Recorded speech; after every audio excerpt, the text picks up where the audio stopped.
what's up everybody? Honey50 here, bringing you Fairytail final season anime review. This was episode 306 or episode 29, depending on where you go to watch it. Titled The Winter Wizard, or as I like to call him, The Winter Soldier, which is aka, if you don't know his nickname, it's Iron, the right-hand man of Zeref, the guy with the long blue hair with the glasses, who uses ice magic. This episode was technically half of it was about him and the other half was about Fairytail. But the first half, basically, we got Gildarts versus God Serena, and they clashing, and Gildarts says something very interesting that they kind of switched it up in the anime. I don't know why. But right now in the anime, he told God Serena that I would like to have fought you in your original power. But in the regular translation, if you read, Kadesha Comics, which is what hosts Fairytail, he actually states that if you were in your original body and not a dead version of you, you would be a lot stronger than what I probably can imagine. So that tells you the gap in power of God Serena, the original one alive, versus Gildarts. That even Gildarts was like, yeah, you would have been tough even for me. So that really shows you how powerful God Serena was. Because a lot of people are underestimating him. Just because he got one shot by Actilogia, and Gildarts survived the Actilogia attack, so people are automatically assuming that Gildarts will win. But that's not really a fair comparison, really. That's like saying that since Natsu can one-shot Blue Note, that he can one-shot, Gildarts. And it's like, everyone changes over time, and everyone's magic can, contradict someone else. Especially God Serena, who has 8 different dragon magics in him, of 8 different elements. So, but he loses thanks to that fact that he's already dead, and Gildarts basically does like this one epic punch called Purification Roar, I believe, and he punches him away with a whole bunch of army that's behind him.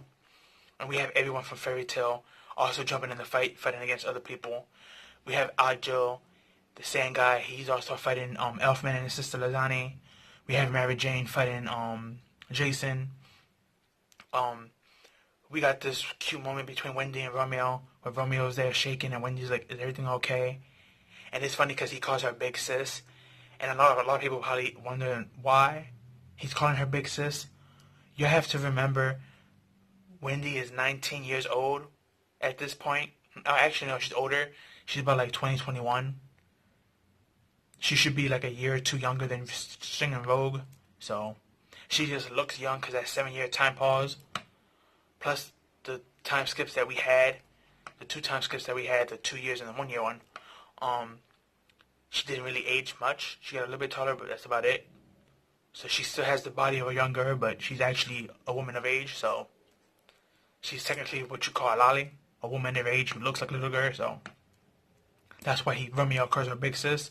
For those who are wondering that, because I know a lot of people in the manga was also wondering why was he calling her always Big Sis.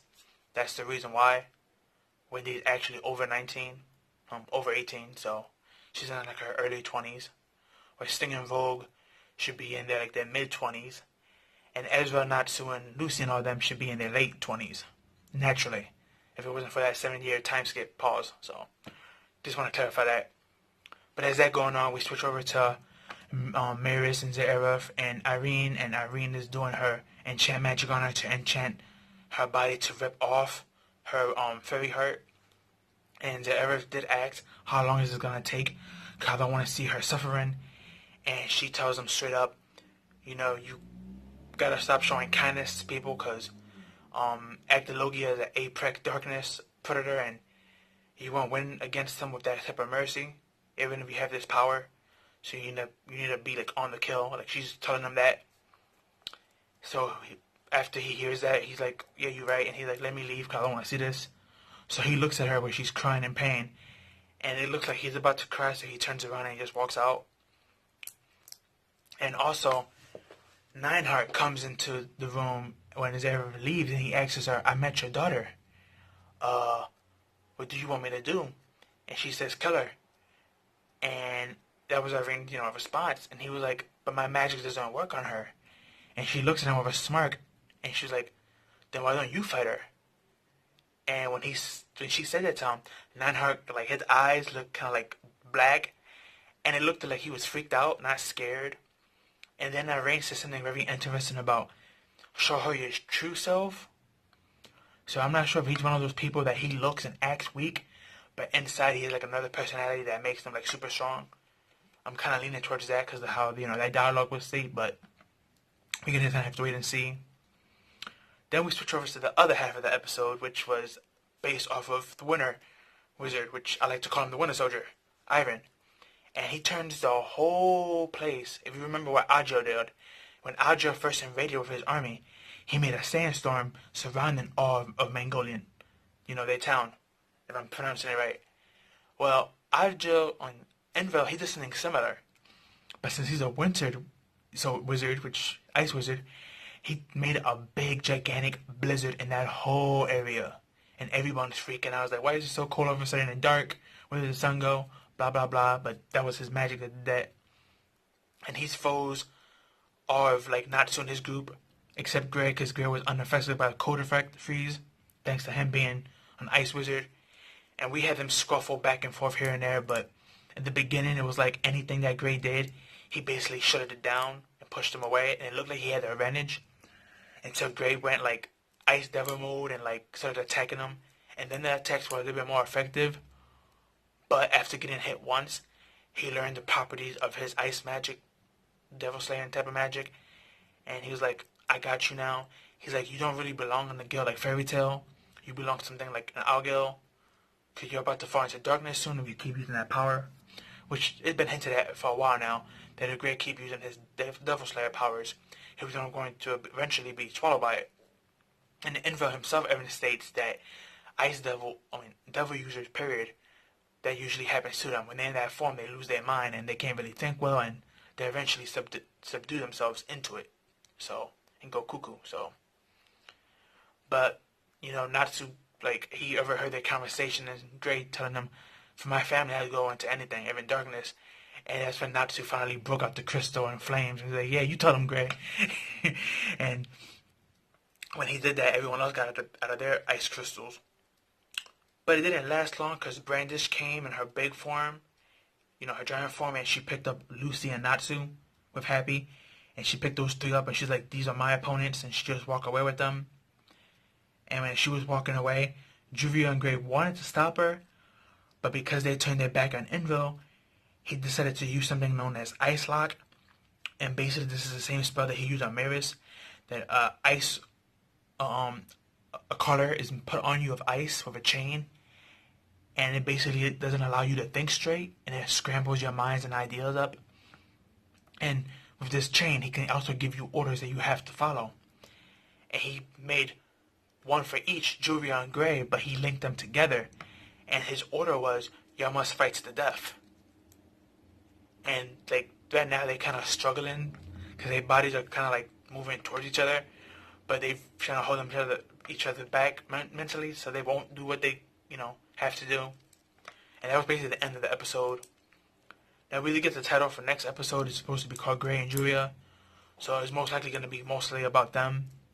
And it did look like Grey and Juvia kind of killed each other because of the preview for those that watched it. So, but this is Fairytail. We know the good guys don't die or lose, so we're just gonna have to wait and see what miracle happens, how Grey overcomes this.